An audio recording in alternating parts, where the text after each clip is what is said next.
A key player in the Office of Special Plans was Douglas Feith, Undersecretary of Defense for Policy.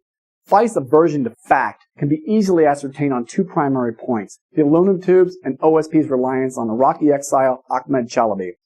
In an October 2003 interview with Liz Jackson, who conducted the Spinning the Tube documentary for Australia's Four Corners program, Feith was asked about President Bush's September 12, 2002 speech at the UN, as to why no indication was given that there was any controversy about the tubes.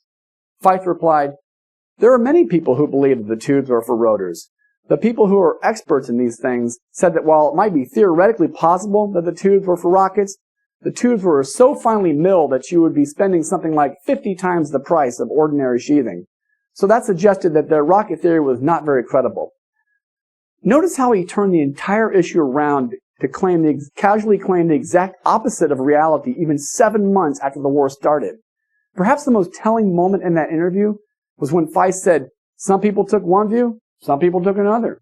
Once again with the false equivalence of experts that was so craftily perpetrated by Powell. As for that mathematical absurdity about 50 times the price, the tightened tolerance has added just a few extra dollars per tube. The sheer sloppiness in his answers alone should speak volumes about Feith's integrity, and the more you look, the worse it gets. Feith's office was heavily involved in preparing material for the Secretary of State's UN speech, providing him with a 25-page script on Saddam's purported connections to terrorists. After all that the Secretary was willing to swallow, it should be incredibly revealing that he refused to accept all but a few of Feith's assertions. Hubris.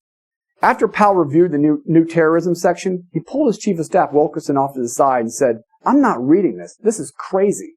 The script, Wilkerson remembered, was a genealogy, the strung together connections and associations that were incomprehensible and possibly meaningless.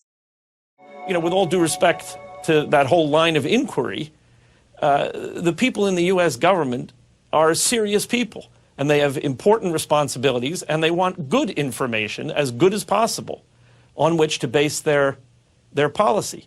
And so this entire line of inquiry that suggests that we're asking to corrupt the information is just really, I think, the result of some overheated minds interested in conspiracy mongering.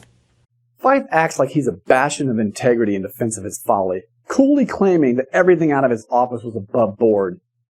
Do you really think that you can trust someone so abundantly inexact on the aluminum tubes, the most clear-cut truth of all the intelligence? Feith defends himself as if his record was wiped from the face of the earth. But the ultimate answer to his credibility is buried in the history of his activities and that of his associates. And the one that binds them all is Ahmed Chalabi.